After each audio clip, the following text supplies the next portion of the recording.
Okay,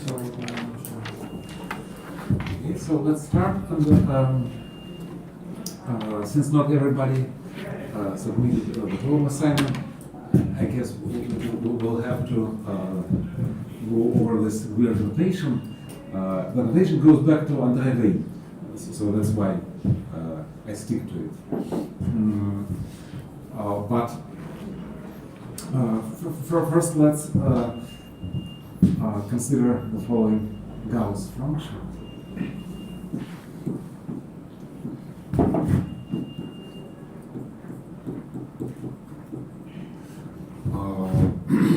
So A is a non-zero number, and then phi A of x is the additive character psi over ax squared over 2. Okay, Yes. so yes. X is just any element of the field. Yes. So it's a function from fq to complex numbers. And since psi is something like exponential, an additive character, you see that this is something like the e to ix squared, or maybe e to minus x squared, something like this. So it's like the usual Gaussian function. The density of Gaussian distribution from nuclear theory.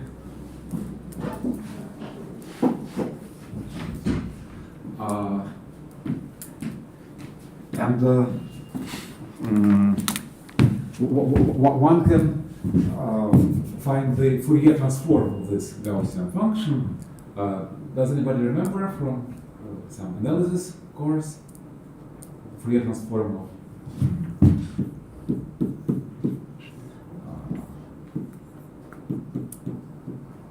sorry.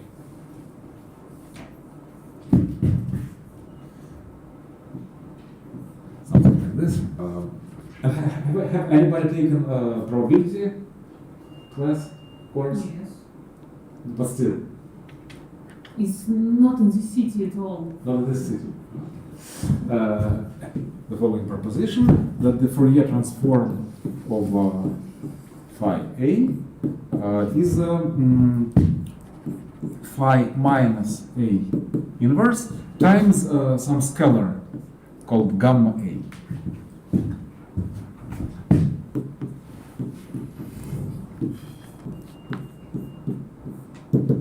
So it's essentially, this function is Fourier's self-dual, up to the change of normalization and the scalar multiple. So we must compute 1 over square root of q, the sum over y in our field, psi over y, a y squared over 2, psi of xy. That's just the definition, right?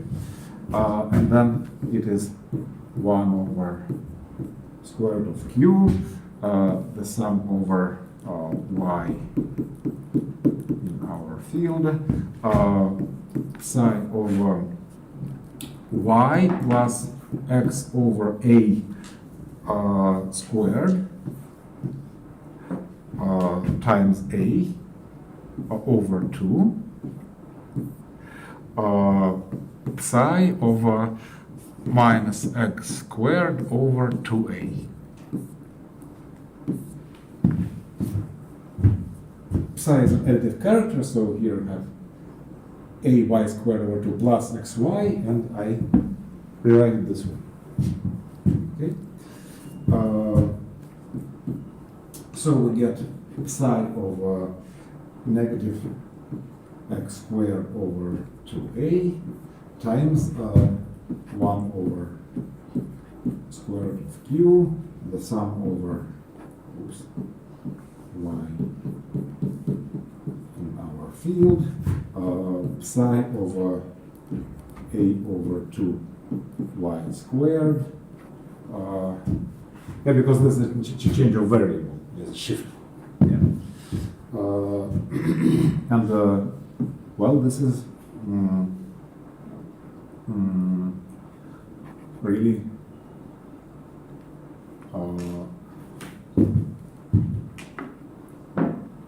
well, this sum is something.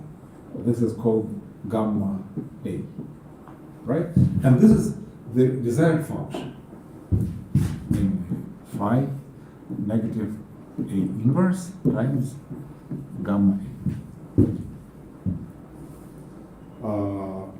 Okay, and maybe this was the first part of proposition, and the second part states that gamma, the absolute value of gamma A is 1. In other words, gamma A times gamma A conjugate is 1. So let's prove this. Gamma A times gamma A conjugate is 1 over Q, the sum over Z and Y in our field,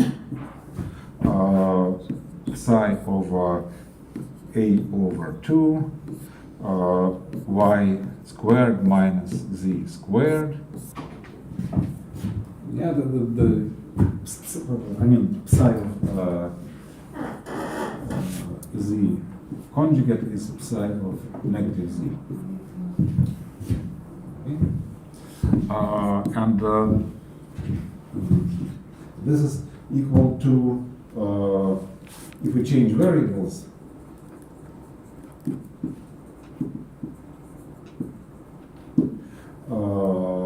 namely we'll put U equal Z plus Y and T equal Y minus, Y minus Z over 2, then this will be equal to 1 over Q, the sum over U and T in our field, the sum of psi of A U T. Okay, and now let's compute the sum of psi A U T.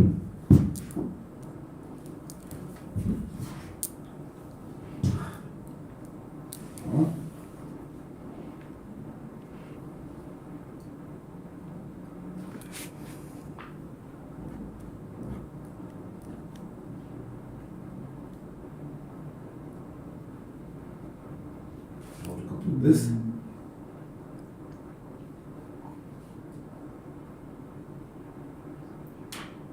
Well, if A is over, Well, and it's- if U, yeah. no, I mean, if U is 0, then it's just sum of ones, so it's Q, and if U is non-zero, then it's just sum is 0. Right. For U. Mhm. Everybody agrees? A is fixed. If U is 0, then we have Q here. 1 over Q is 1. If U is not 0, then we have the sum of, but U is fixed. We have the sum of AU times T over T. But the sum of non-trivial additive character over the whole field is 0. Right? So the answer is 1. Okay, and the position is proved. Okay. And by the way, since I asked about the Fourier transform of this function, let me also ask what is the integral of e minus x squared dx from negative infinity to positive infinity, so-called Poisson integral. Anybody knows?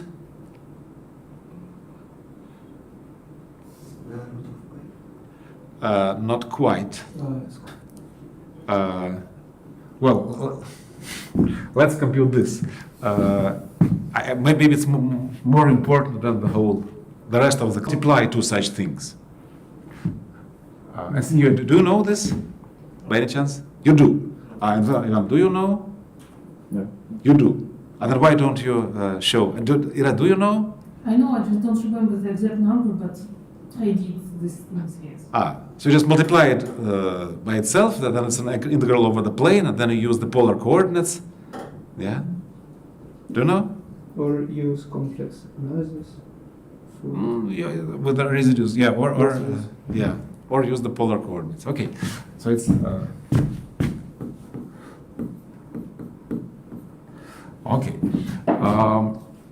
Fine. So now let us study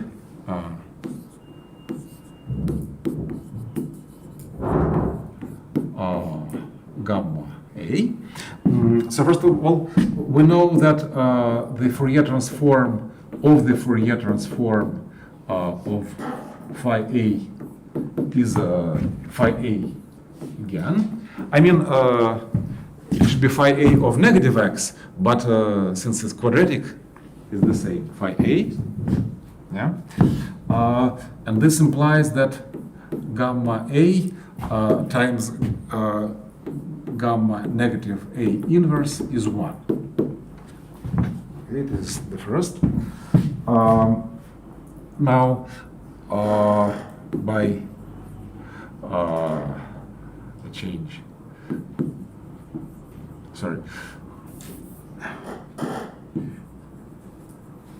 change of coordinates,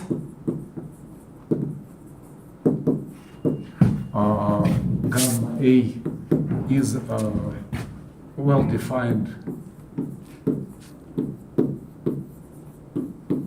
for A in F Q star modulo F Q star squared, because yeah, you just change coordinate in x. Only the value of A modulo squares matters, right? And hence gamma A times gamma negative A is 1. Now take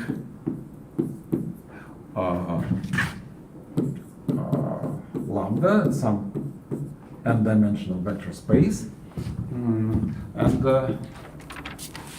Q quadratic form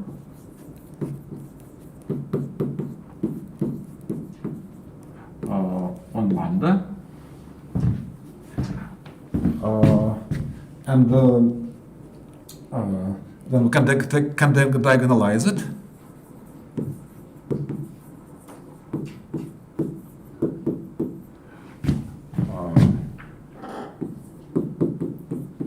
A1, A2, and so on, AN. And then those guys will be defined again after multiplication by squares and up to permutation. So we set gamma Q to be the product of gamma A1, so on, gamma AN. It's well defined. And then the Fourier transform of psi of Q over 2 will be equal to psi over negative Q inverse over 2 times gamma Q. Okay, and Q inverse is the corresponding quadratic form. Well, maybe I should say it's non-degenerate.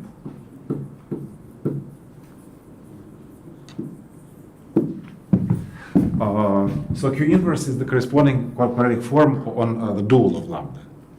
Right? And Fourier transform also goes from lambda to dual of lambda. Okay, so we know that the absolute value of gamma Q is 1, and gamma Q1 plus direct sum Q2 is gamma Q1 times gamma Q2.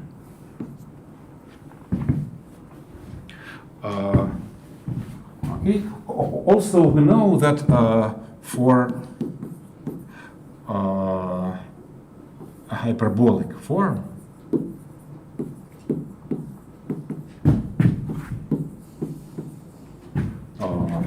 like this, 0, 1, 1, 0. Okay, or in other words, after change of coordinates, q of xy equals xy minus x squared minus y squared. A quadratic form. Yeah, we get gamma q is 1. Sorry. Okay. Well, gamma 1 times gamma negative 1 is 1. Right? What's troubling you?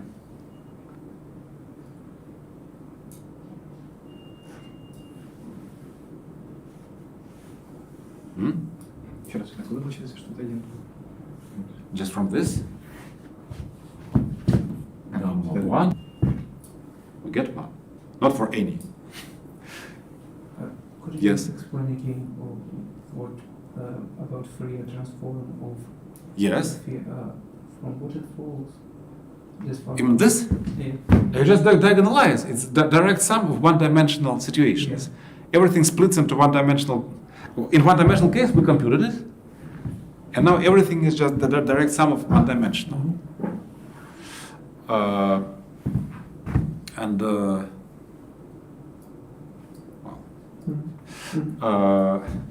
So somehow the function is well defined, the Fourier transform is well defined, the scalar is well defined, but to compute it, we use some particular coordinates where our quadratic form is diagonal. Right? So what it means that there is a certain width group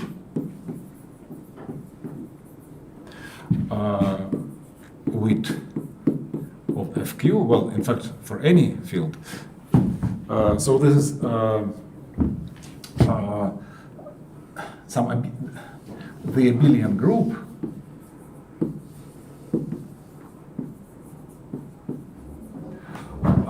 with generators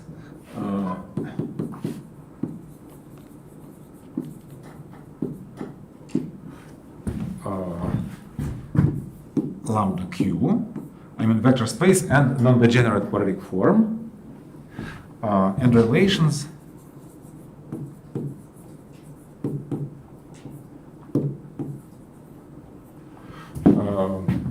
first of all, lambda q, well, maybe the class of lambda q is equal to the class of lambda prime q prime if lambda q is isomorphic to lambda prime q prime. What do you mean isomorphic? As a vector space with quadratic form. Now I forgot. Do I press this? Очистить? Yeah? Да.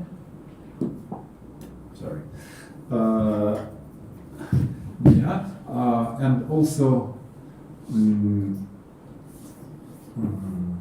the class of lambda plus lambda prime q plus q prime is equal to the sum of lambda q plus the sum of plus lambda prime q prime, and also the class of hyperbolic form is 0.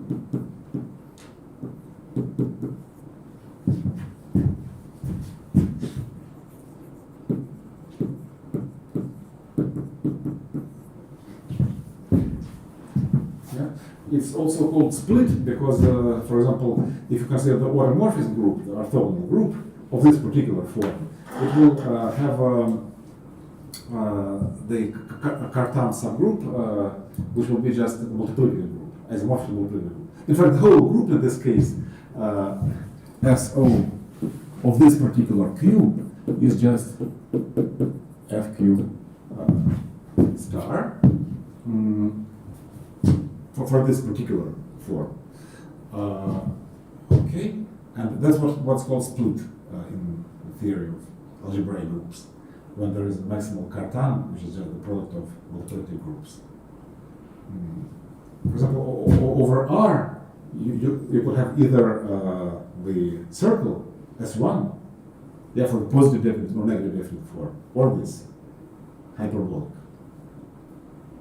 Okay, and this version of orthogonal group is called split, and the Polic form is also called split. So you declare these to be trivial in the width group. And so this is the general definition of the width group, and it's interesting to compute it, and whatever. Voevodsky got its prize for something like computation of width group.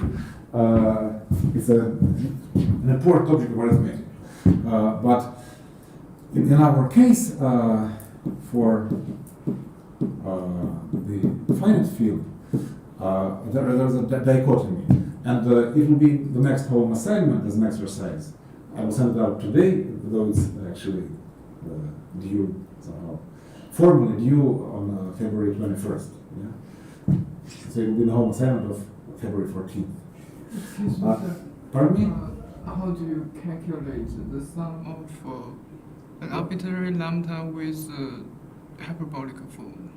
How do I calculate the sum of arbitrary lambda with what? With the hyperbolic form. I mean, with 0. So this is declared to be 0. The width group is given by the generators like this, Yeah, I mean, and relations like 1, 2, and 3. so this- anything else should be itself. It should be anything else, certainly, yes. So if you add the hyperbolic quadratic, Higher dimension. and so what? Okay, so R. Okay, let's do it. Action and signature. Right? Now, this third requirement says what?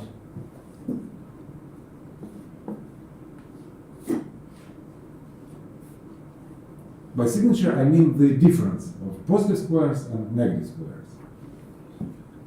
So it's just a number, an integer. Can be positive or negative. Signature is an integer. So what does this third relation say? So the forms with the same signature are deemed equal to this form. Yes. So the signature is the only invariant.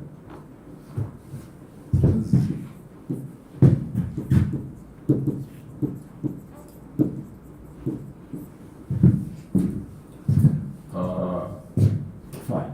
And now, in your home assignment, you will compute the width group of the finite field, and this will be either z over 2 plus z over 2 if the square root of -1 lies in your field, or z modulo 4z otherwise.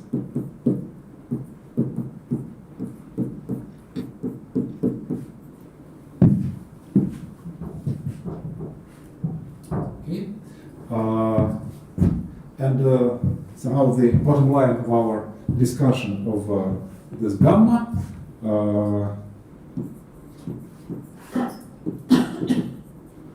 is that gamma is homomorphism from the width group to the complex numbers, probability of complex numbers.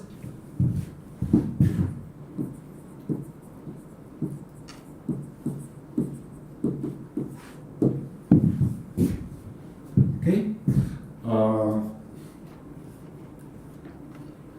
And maybe even I should say from the width group into the unit circle.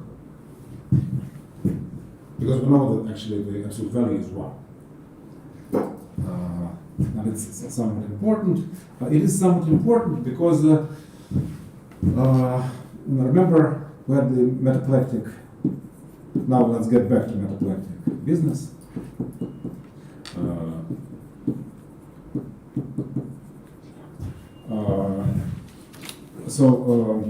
Well, what I said last time was 1 to metaplectic group of complex numbers to this metaplectic group to this symplectic group to 1. But actually, well, maybe I should have said something else. Maybe. Oops. Yeah, maybe had something like this. Because the actual thing is reduced to the circle.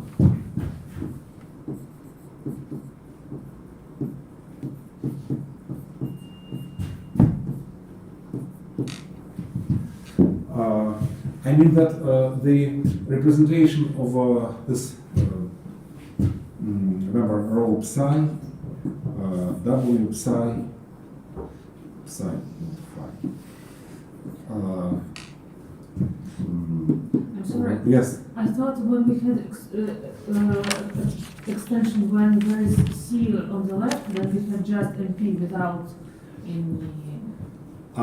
So I used some wrong notation last time. Sorry. Yeah. I wanted it this way. It doesn't matter. When it's plus minus 1, you still. With this plus minus one, just MP, metaplectic group. So sorry. Maybe I made a mistake last time. There is this Heisenberg group representation.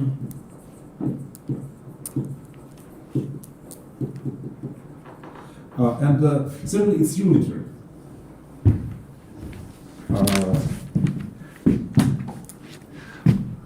So this Heisenberg group, H preserves the natural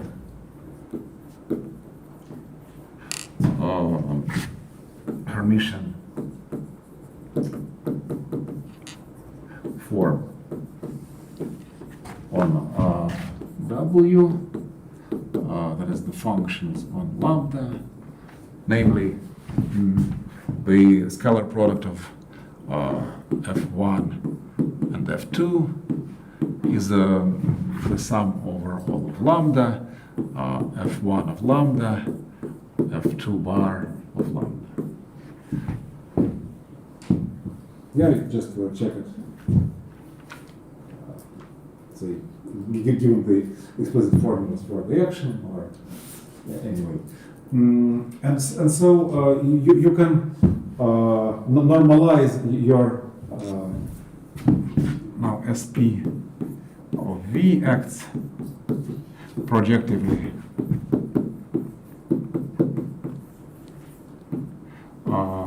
by the intertwining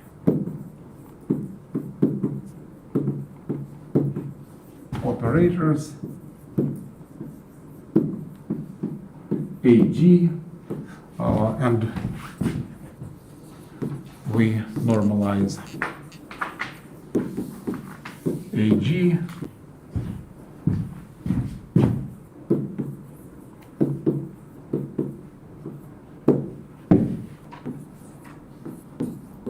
for today is to read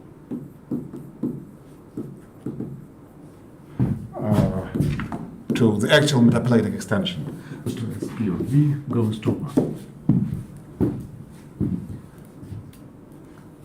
Okay, so we'll try to do this, and hopefully we'll have time to do this. So it suffices to construct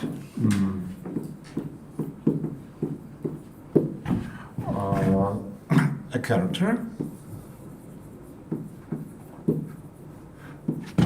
chi from this non-reduced metaplectic extension to back to the circle. So somehow the ideal situation would be if this metaplectic extension split altogether. So if it were the direct product of symplectic group and the circle. And actually, in the very end, next week, we'll prove that over finite field this is the case. This is also the case over complex numbers, but never ever else. Okay? But we will only be able to prove this after we prove this intermediate theorem, which is true for arbitrary field, in fact. Okay? This extension uses to plus minus 1 always, and then if your field is algebraically closed or finite, then it reduces to the trivial extension. So ideally, if you see it for the first time in your life, you would like this to be split, the direct product of this symplectic quotient and this central S1. But in order to do this, you just need to construct the map in the opposite direction, projection from NP tilde to the circle. Okay? And it is impossible, but it is possible up to squares.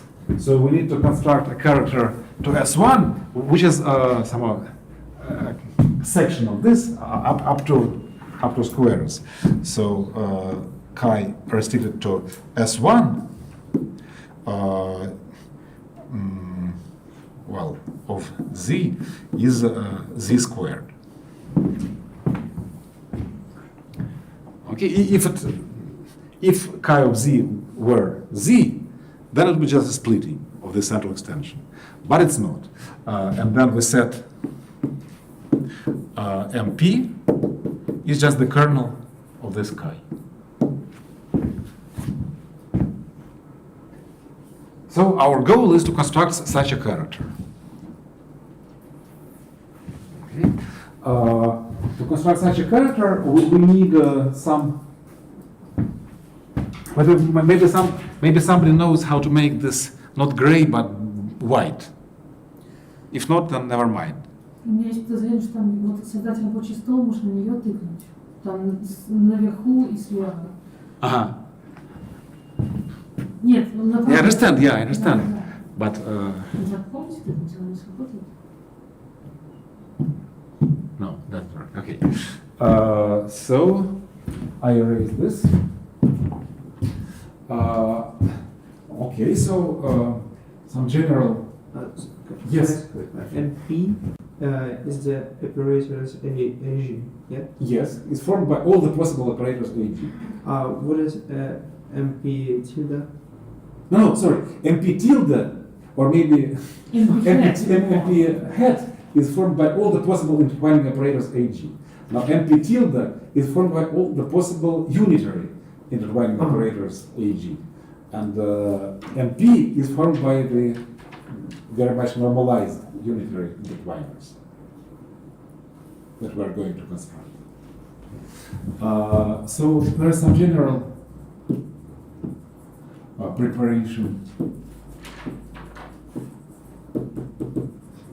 lemma due to anti-IVA certainly. And it's funny that he proved this lemma in 1926, essentially, when he constructed the Jacobians of algebraic curves as algebraic varieties. Before they were only constructed well, by Jacobi or Abel or Riemann or whatever as analytic varieties. But they needed them in the arithmetic situation, so they needed some algebraic definition, algebraic construction. And to do this, he used this Abel-Jacobi map from the symmetric power of curve, which was. Do you know what Riemann surfaces? No? Don't forget it. No. Or do you? No. You do. Good. Then, if your curve has genus G, then the symmetric G power of your curve C is birational to Picard of degree G of C. In particular, it's an isomorphism over some open subset. If you remove the so-called theta divisor, Riemann theta divisor, then it's an isomorphism. And so you also Jacobian. Well, at least up to shift, you can identify it with Jacobian. And then you can cover the whole thing just by the shifts of this open set. And this is how you construct this algebraic variety. But in order to do this, they introduced this trick in 1926. But then he used it again 40 years later, in 1966, in this situation of a metaplectic representation. So what does it say? It says let subset, and here G is just an arbitrary group.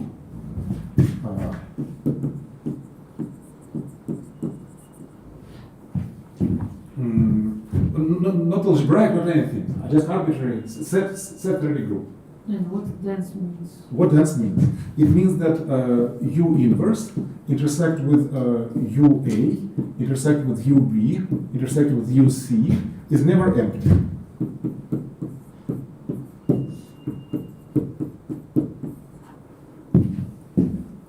Okay, so it's really very dense. No matter how you shift it and intersect with its inverse, it's not, you always have something in the intersection. Then G is generated by U with relations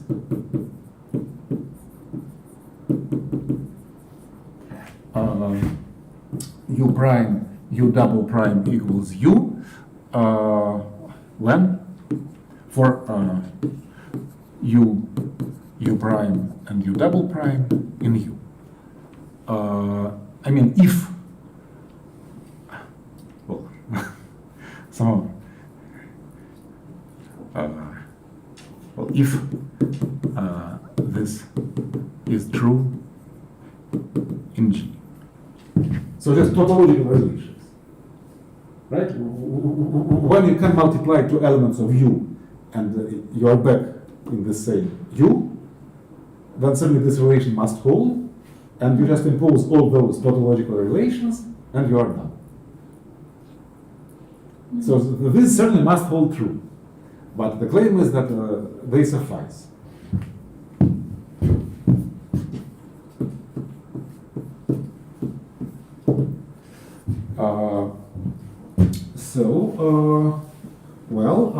Take any element in your group.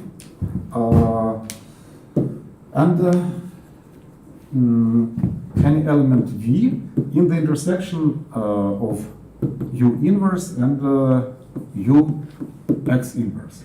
Okay, so this intersection is non-empty because even worse things are non-empty.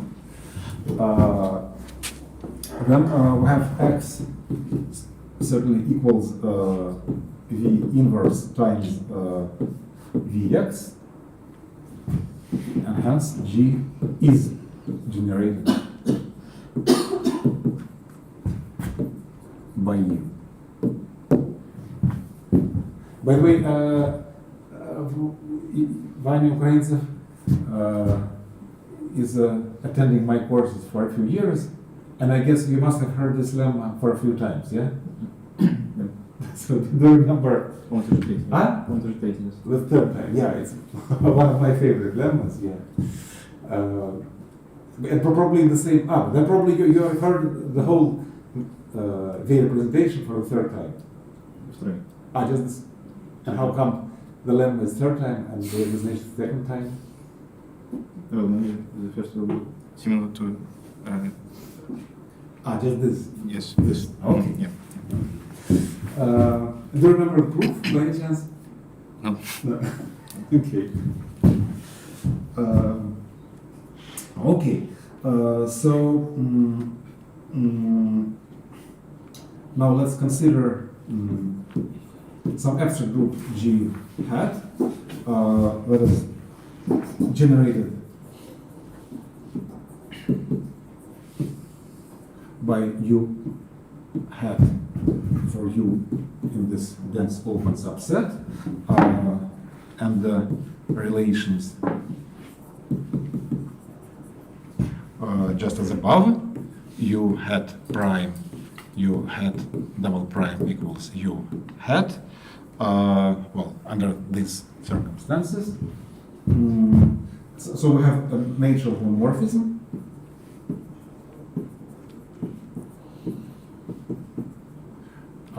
From G hat onto G, and set N the kernel over this homomorphism. N is because in French the kernel is YU. And we must check that N is trivial. Okay, so let's do this. Maybe let's call it H.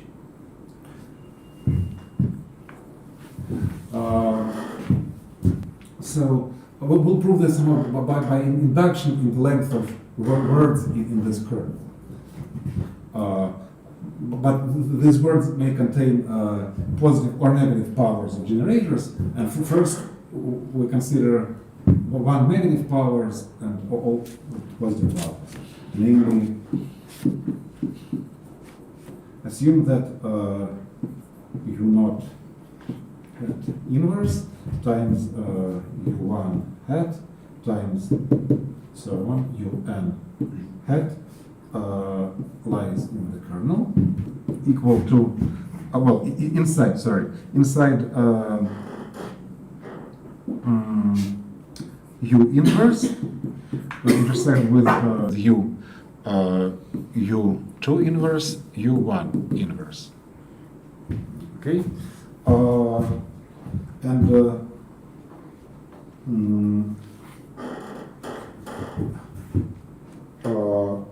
equals V inverse, and U prime equals V U naught, and U double prime equals V U1, and U triple equals V U1 U2, and all of these guys lie in U by our assumption. In fact, you see, for the generation, we didn't use the whole force of our assumption, but now we do use the whole force of our assumption. And now, by induction in this length of our word, we have U not hat is U hat U prime hat, and U1 hat is U hat U prime double. U double prime, and U prime hat U2 hat is U hat triple, and U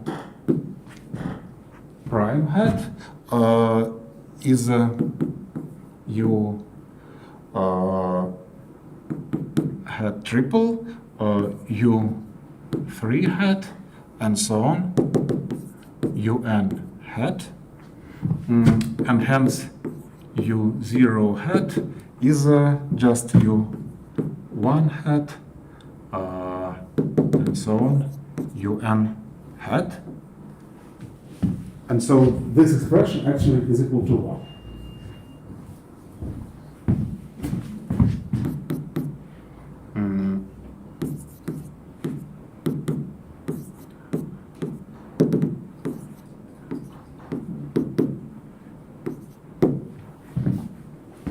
Fine.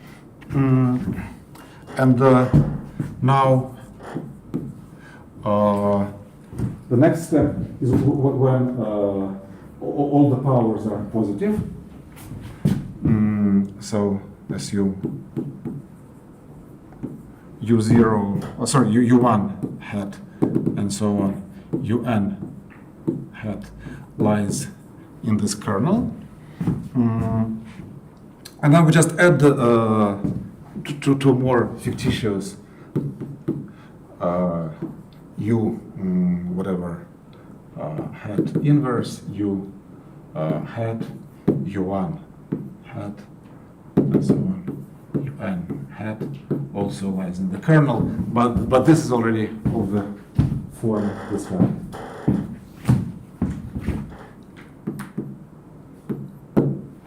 Okay. Fine. So this lemma, abstract operational lemma, is proved, and now we apply it.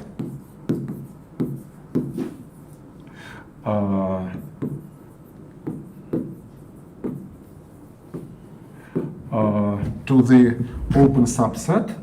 So G is our symplectic group, and the open subset U is the set of matrices alpha, beta, gamma, delta from the last time or your home assignment, such that gamma is invertible.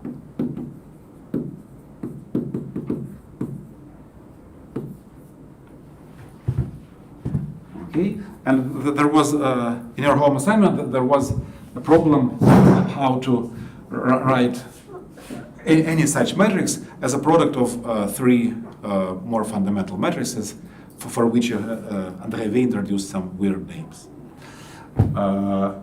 Okay, so now we have to prove that it satisfies this assumption of density.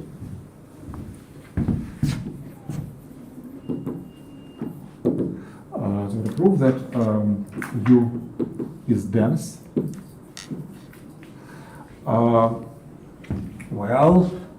and what does it mean?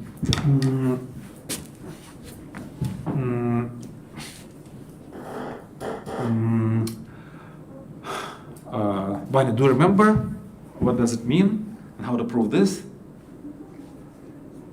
By any chance? No.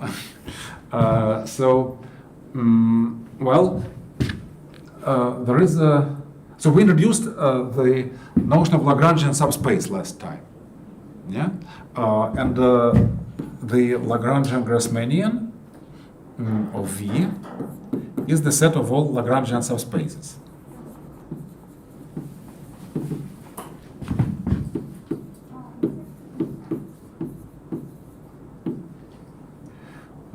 L inside V. In particular, last time we used lambda and lambda prime, but there are many more. Okay, certainly it is acted upon by the symplectic group.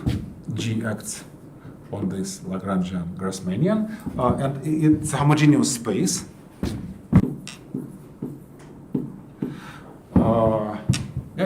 Well, any Lagrangian can be taken to any other Lagrangian by symplectic transformation,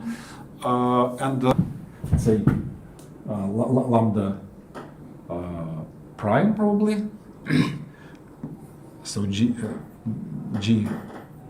surjects onto the Lagrangian Grassmannian of V.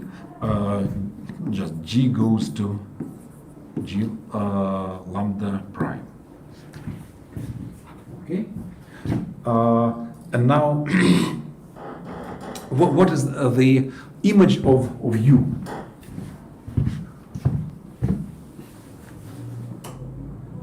I wonder. How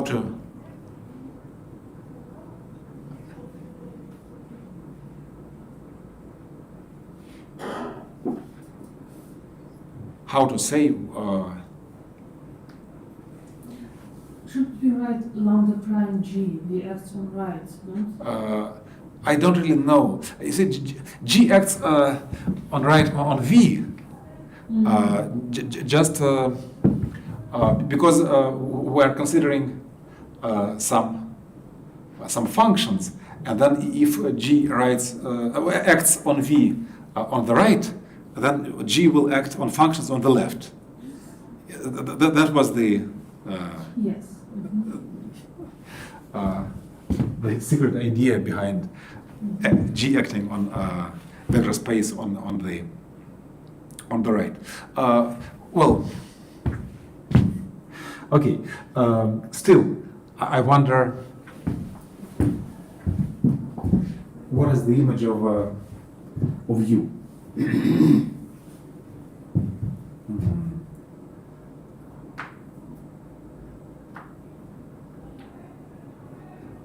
Well,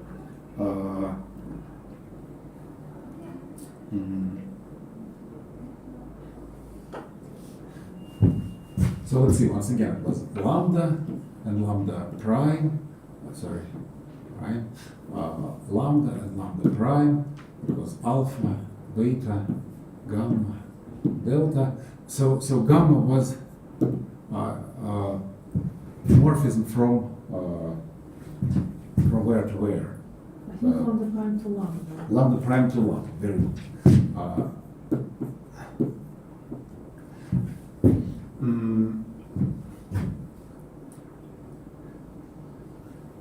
So now we apply this to lambda prime,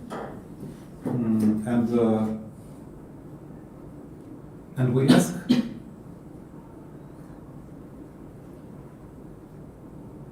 so this was G.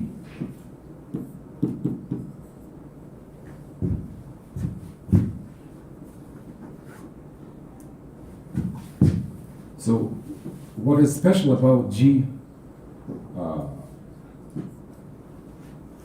lambda prime?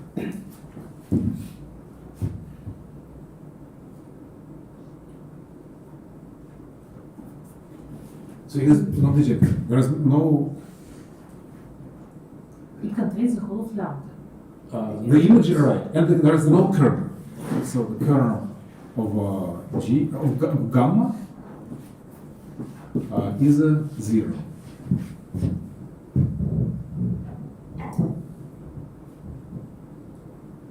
So it means that G lambda prime does not intersect lambda prime.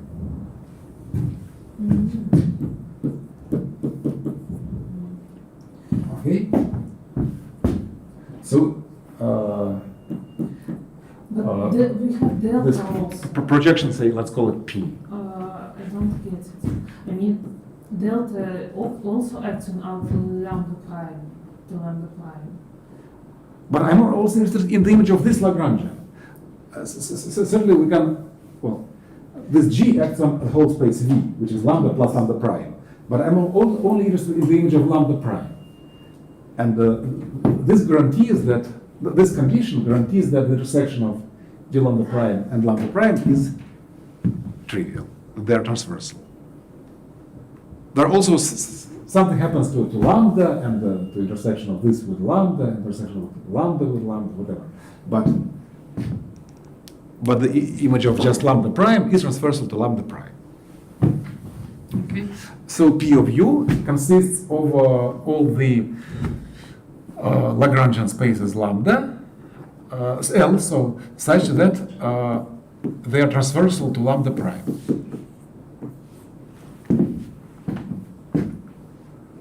Okay, and by the way, if you are acquainted with the Schubert calculus or something like this, now this is called what? It's called the big Schubert cell.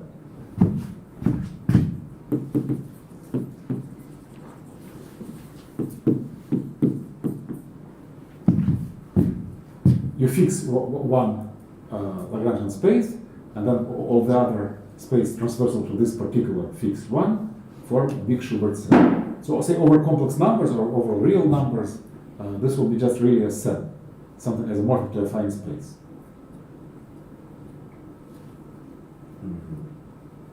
Yeah. Namely, they find space of dimension n, n plus 1 over 2. Why this is so? Because, these are, the whole space V is lambda plus lambda prime. And since this space L is transversal to lambda prime, it can be viewed as a graph, the graph of a morphism from lambda to lambda prime.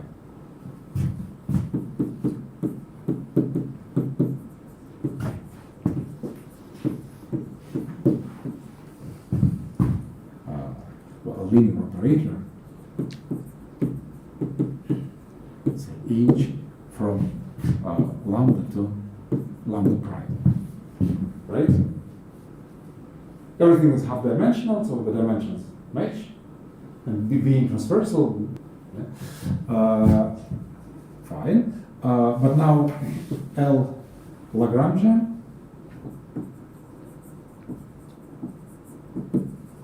if and only if H is symmetric. Because you know that lambda prime is the same as the dual of lambda, and so this map is a quadratic form, and this quadratic form must be symmetric in order for L to be Lagrangian, and that's why I know the dimension. Okay.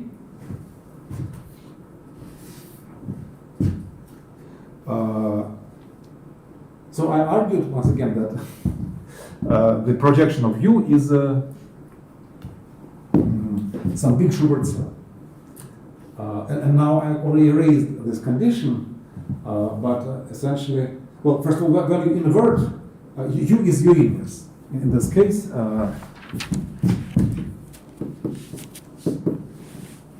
when you invert, gamma remains invertible. Well, if you did your home exercise, you would. Well, when you do your home exercise, you'll know this. Then we just ask why intersection of 4 shifts of U is non-empty. Yeah. But then it suffices to prove it for the projections. So we must check.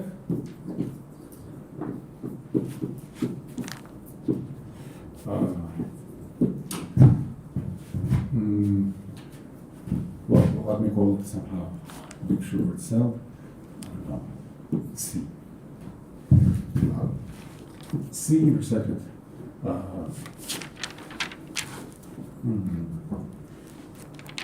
C.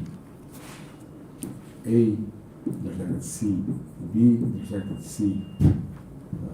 C is never empty. But then suddenly the action of your group takes big Schubert cell to some other big Schubert cell. I mean, we started from space transversal to lambda prime, and then they will transversal to A lambda prime, or to B lambda prime, or to C lambda prime. So the question is why, given for Lagrangians spaces,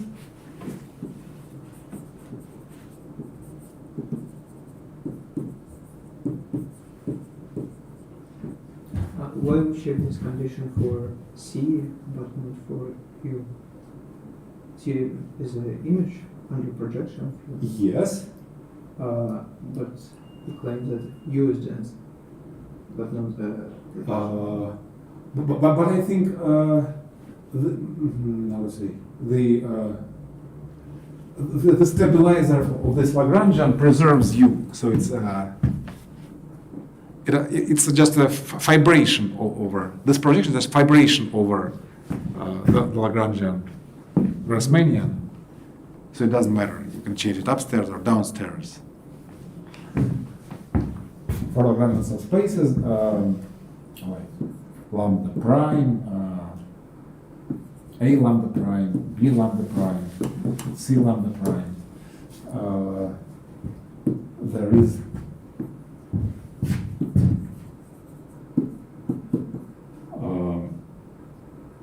L transversal to all of them.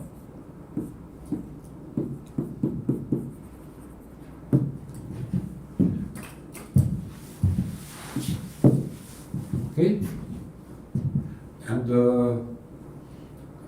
well, this again will be a problem on your next home assignment, so you can just, if Q is not very small, then you can just count points, because you know how many points are in Lagrangian Grassmannian at all. Well, maybe you don't know, but you can compute it. You know how many points you remove when you go to a big Schubert cell. And then you remove 4 boundaries of big Schubert cells. But these 4 boundaries cannot account for the whole affine Grassmannian, for the whole Lagrangian Grassmannian. It's a polynomial in Q and of some degree, but the number of points of the boundary is polynomial of smaller degree. So if Q is large enough, then you cannot have enough points. But if Q is small, like for example, if Q is 2, and N is also small, like N is 2. Yeah, by the way, what happens when N is 1?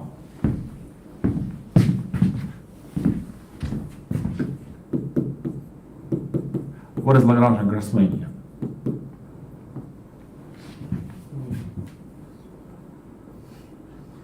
So the group is SP2, which is SL2. And what is the Lagrangian Grassmannian? It is the set of what? Yes, it's just projective line. And what is the big cell? And so you can remove 4 points. And the problem is, why don't you get an empty set? Certainly you do. If Q is 2, if Q is 3, and never more. Just for 2 and 3, you do bad. Okay, so anyway, 2 is not allowed because a characteristic must be not 2. But Q equals 3 is not allowed by this argument. For this argument to work, we need Q to be bigger than 3. Okay? But still, for Q equals 3, you can check whatever we are doing just by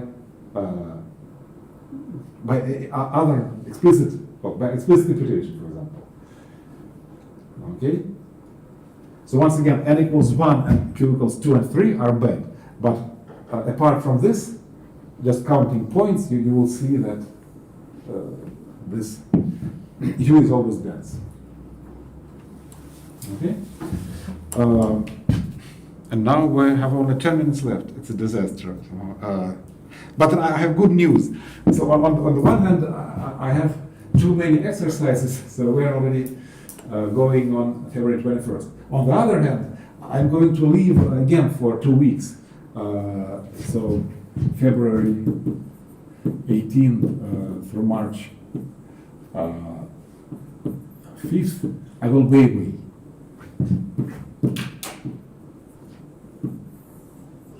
So you will miss 4 classes, 2 weeks, 4 classes. I'm sorry for this. But then you will be able to solve your exercises without getting any new ones. Okay? Fine. So now, where are we?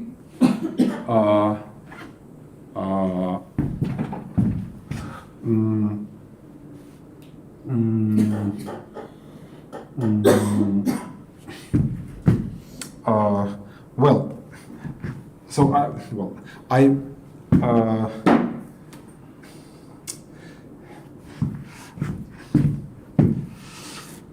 Now given G in U,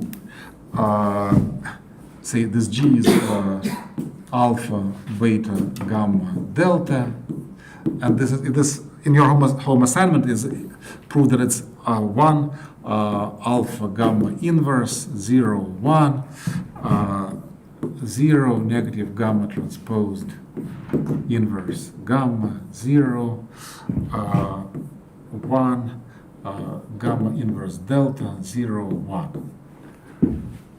Okay, and hence we can set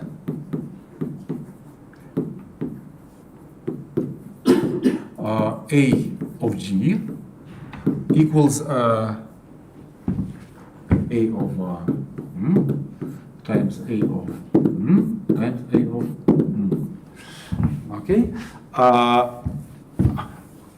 it's fine, but it will be self-contradictory. I mean, it will not be a homomorphism, so to say. So we can set this. I'm sorry. Yes. What do we want to construct? This character chi. Remember what was our A goal? is one step of this construction. No. A is this intertwining operator. So it was yeah. It's like EG, just another. Sorry.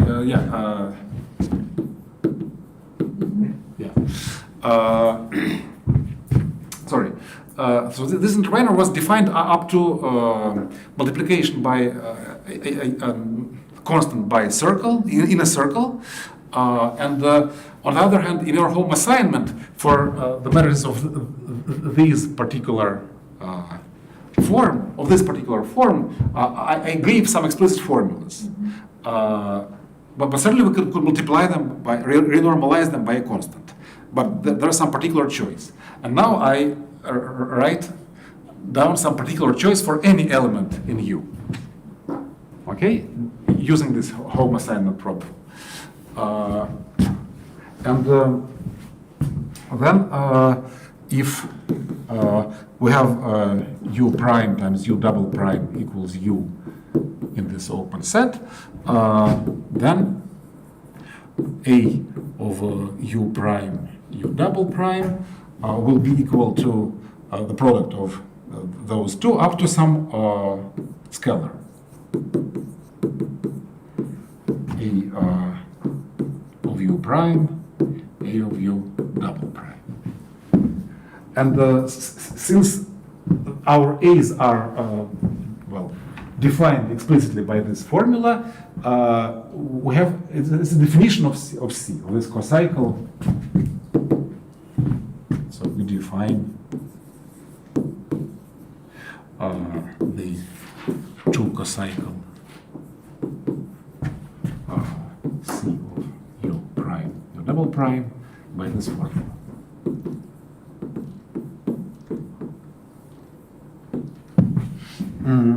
Okay, and it takes values in the circle. And lemma, quite evident, is that if this cocycle is a coboundary, then we are done. And do you know this terminology? I don't need it, but I just wonder. Cocycles, coboundaries, you do, great. Yes. Mm-hmm. So suppose there is a function phi from U to the circle such equals phi of U prime, phi over U double prime, phi over U prime, U double prime, inverse. Then there is the desired, there exists the desired chi. Yeah, it's because the square of this cocycle is a coboundary. There is this chi which is the inverse section up to squaring, and the proof is just from the basic preparation lemma. So let U tilde in MP tilde be the preimage of U in G, SP.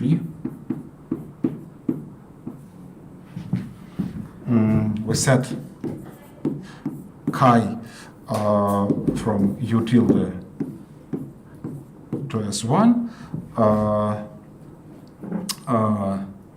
equal to well, the following by we define it by the following rules. First of all, chi of A of U equals phi of U, and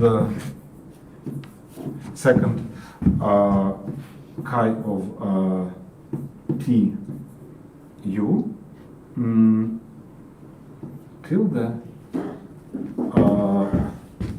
equals T squared chi of U tilde for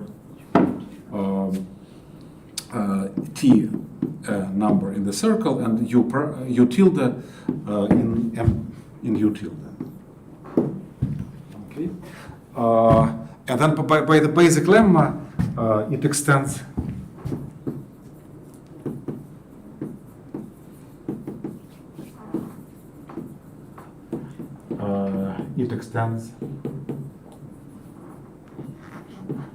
to the whole of MP tilde.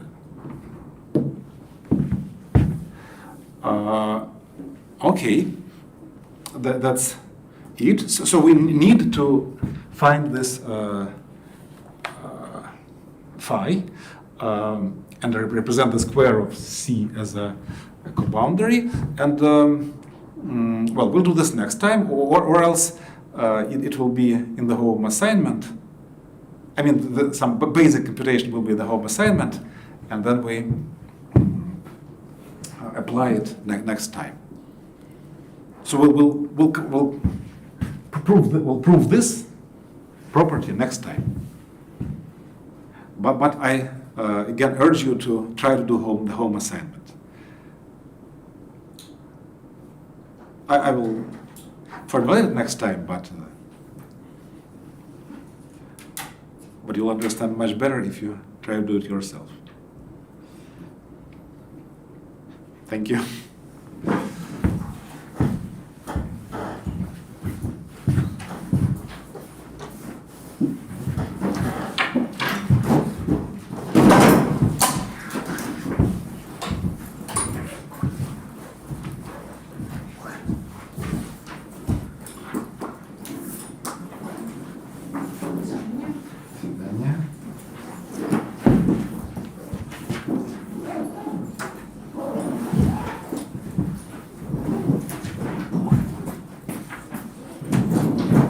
Thank you.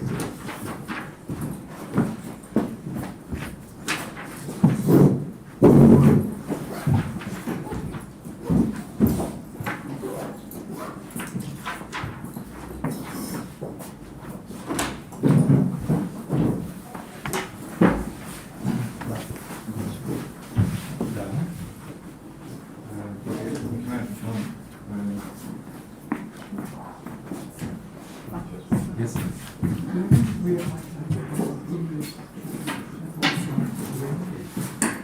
I don't know if it exists. Do you think it exists? I know that there is a Russian translation by Kazdan. I don't read the international. Yeah, but French is easy. See, I can confirm this. I mean, you just need some 100 basic words, and that's it. Left, right, above, below, something. Just 100 words is enough.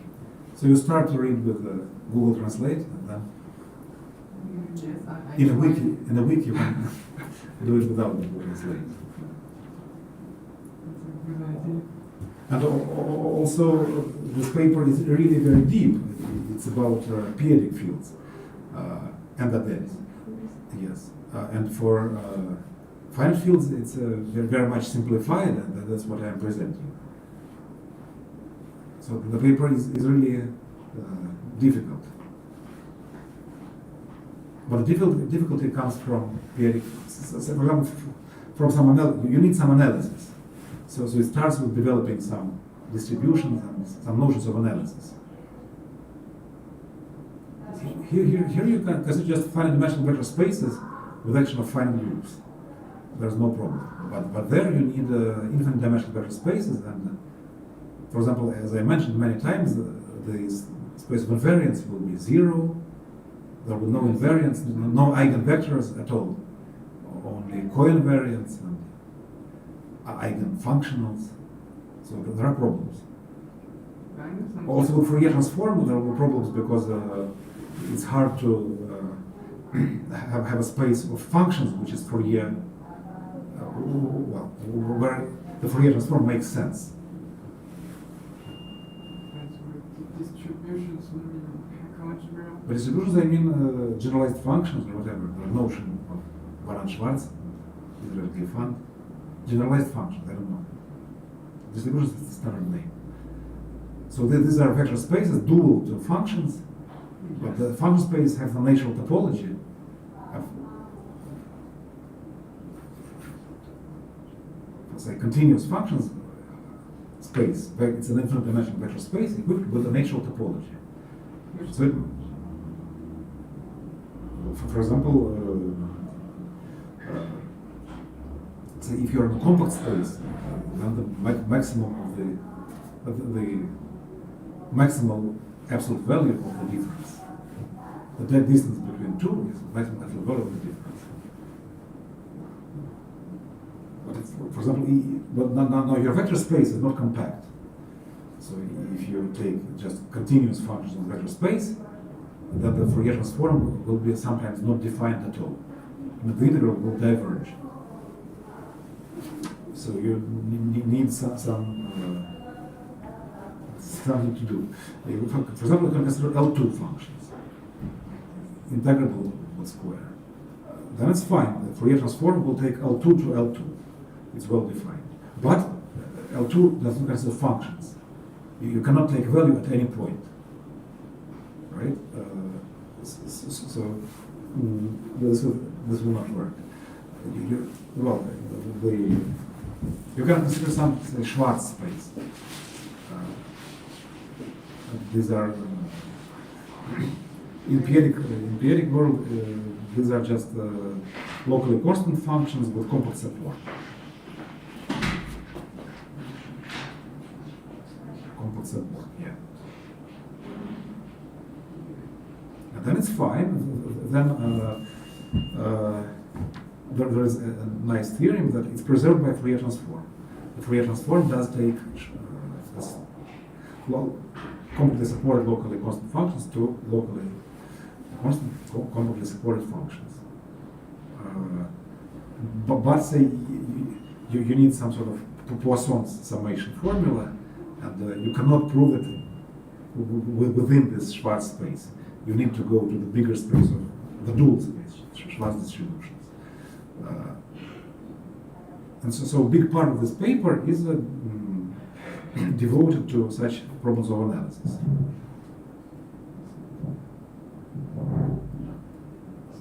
Also, the next time we'll see that this computation of this cocycle C is very much simplified by the fact that Why this is called cocycle? We have some Growth column. yeah, but it can be explicitly and easily computed because there are no quaternion algebras over finite field, but over periodic field numbers there are quaternion algebras, and it makes things much harder.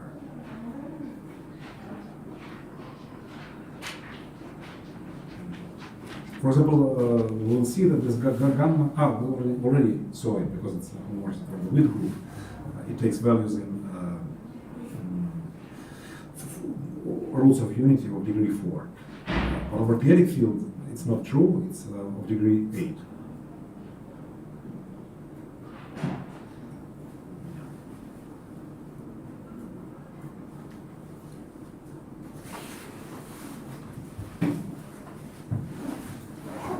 So, Да.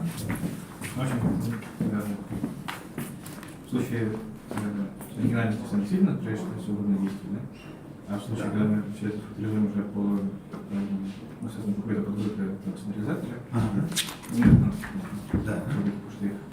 тогда там же действительно надо проекцию везде, ну, то есть отображение везде выглядит как просто проекция, Да. вот, поэтому она гладкая, ну и вот, как ты говоришь, что поэтому действие тоже будет свободное. Ну, не Действие гладкое, Q или кого-то. ну, если Чего это Q? А, действие же. куфр, такое не пушка. Ты говоришь, действие, ты берешь что-то такое, о, Господи, что это используешь? Может, на той доске? На той.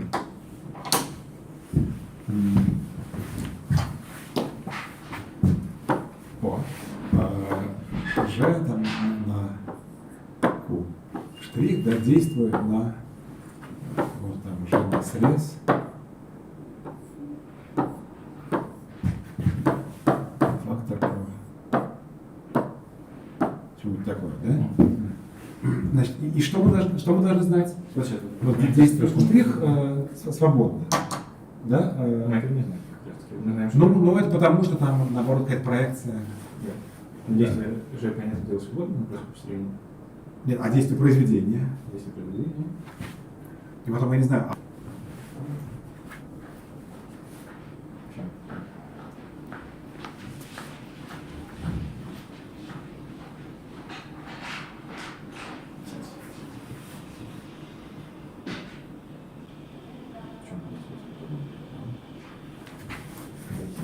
У нас в данный момент у нас Q лежит в Q. Про действие Q всегда знаешь, что оно свободно, нет? Нет, про действие мы как раз не знаем, потому что то есть у нас изначально мы отразили. Сейчас, ты не все нам отразили, как это Я просто не вижу, в чем разница, казалось бы. Если знаешь действие Q штрих свободно, то кто тебе мешает Q объявить Q штрих? Вот. Ну, тогда казалось бы, действие свободное.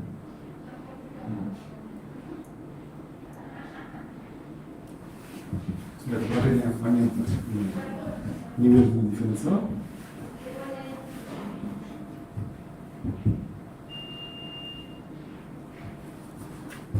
И стало бы действие свободное.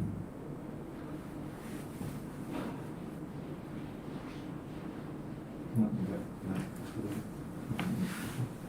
Ну, и-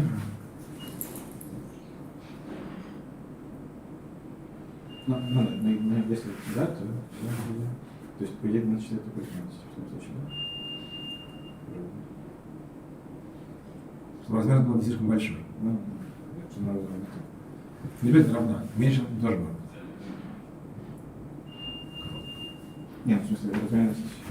Ну хорошо, давай возьмем такой пример. Пусть у нас там GL N умножить на срез, ну, какой-то N минус K, 1 в степени K.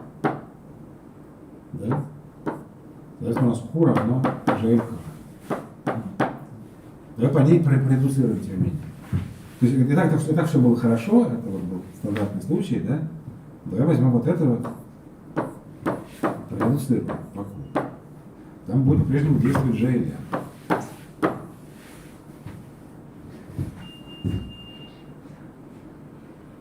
Теперь размерность станет маленькая. Да. Потому что она раньше была как раз хорошая, а теперь, после того, как мы Ну, да. убили дважды размерность Q, она станет слишком маленькой. Но ничего, да? Тем не менее.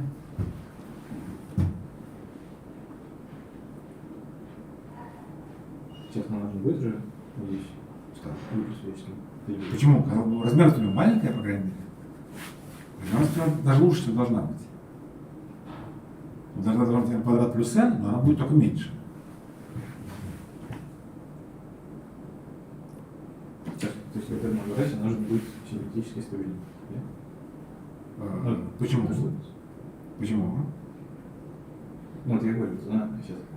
Ну, еще раз, размерность у этого, она какая? Здесь было n квадрат плюс n плюс k квадрат плюс k, да, было раньше. Теперь мы вычитаем 2k квадрат.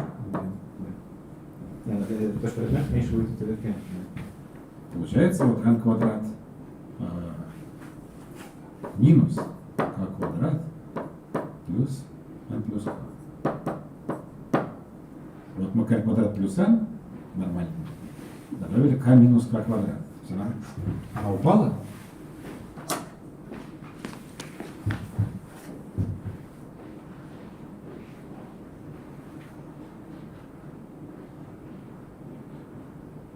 Но это только лучше казалось? Она еще более гиперсферичная, чем раньше. Но она действует теперь только одна же лен, но...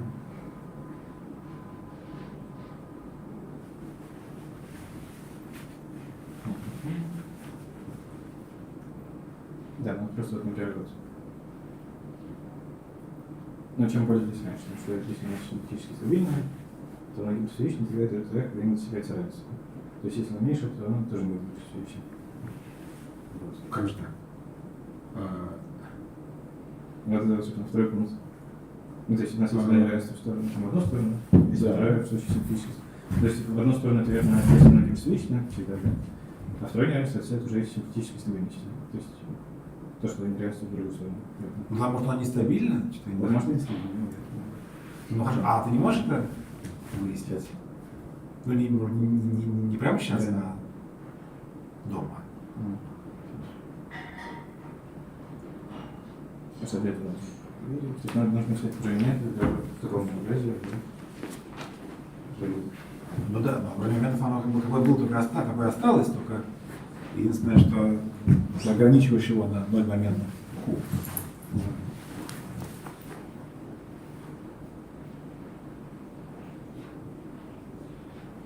Сейчас я уже понимаю, это сказать, то, что она плотно сеть. Ну да, что у него есть открытая в его образе.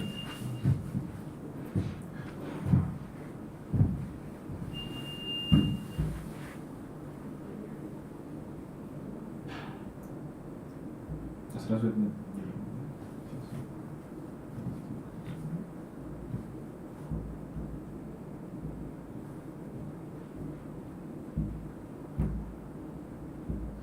Так, надо еще туда. Ну да, вот это важный вопрос.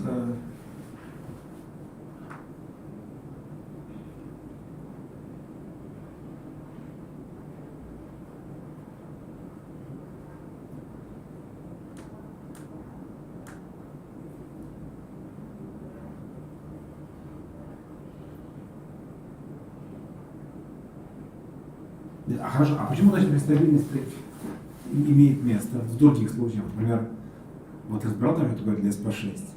Почему там стабильность имела место? Там размерность как раз сходилась, идеально. Что там интересно? Ну, потому что это не трейдер. То есть можно было еще проверить. Ну проверить стабильность. Ну хорошо. Если нравится достигать, поэтому... Достигается, да.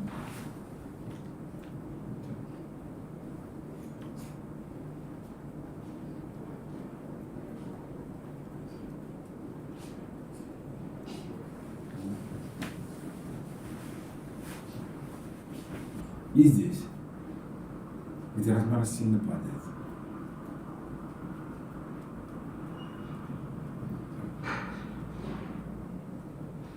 Сейчас, извини, все-таки. Держится у нас стабильность, это значит, что в области содержится открытая наша смотри. И ну, что если все эти полупростых не имеется. Что в образе простые элементы плотны. Да.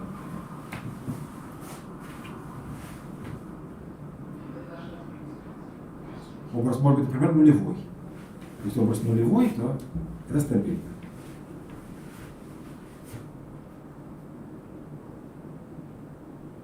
Плохо, если образ состоит из непатентных элементов.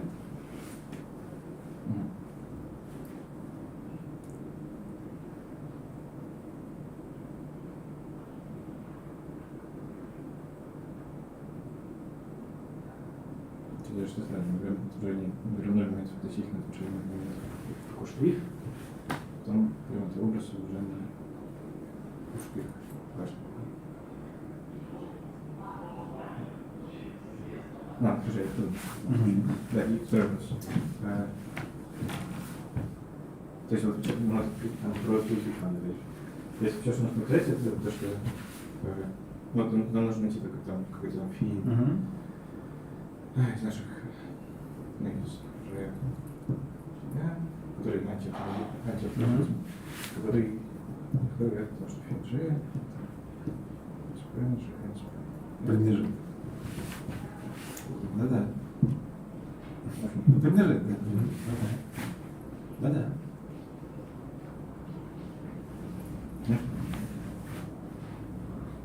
Все это просто прошло типа транспонирования. Может взять Все эти. А? Ну, может взять вот, собственно, Ж, который И. Да, да, ну, собственно, не да. то, что нам что транспонирование, Ну, да. Да-да.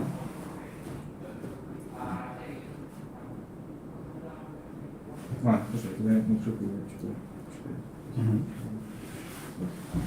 Да, ты не знаешь, вот у них вот в Чернобыле умеют делать сервис или нет?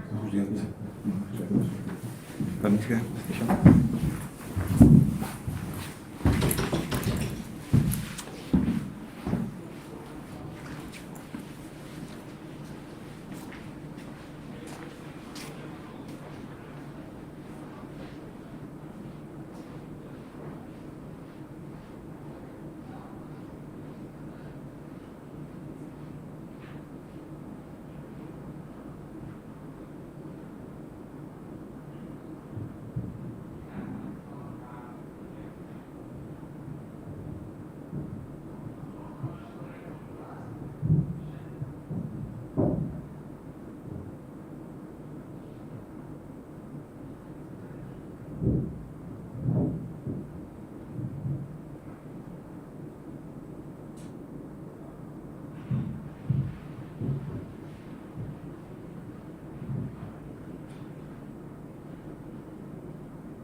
короче,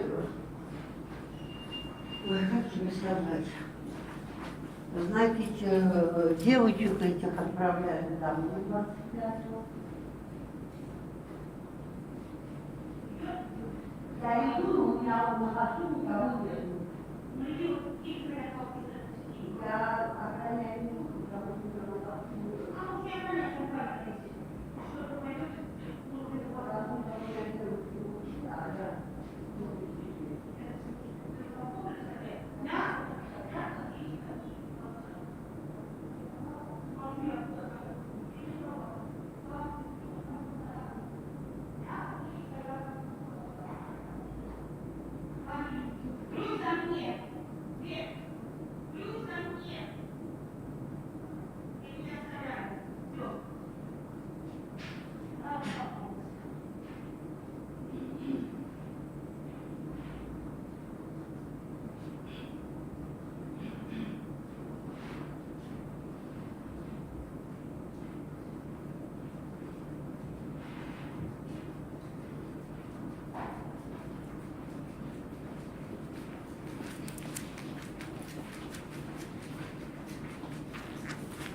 Я всегда отвечаю, пока не знаю.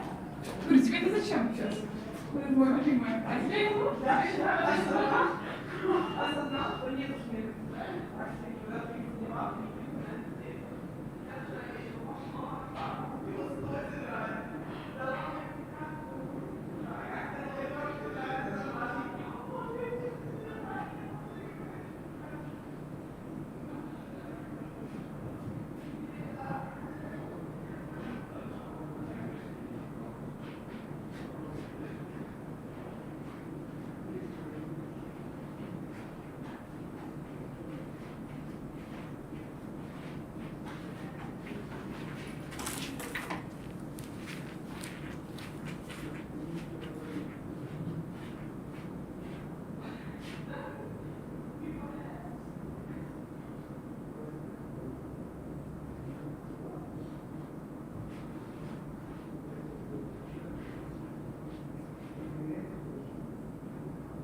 Да, красный.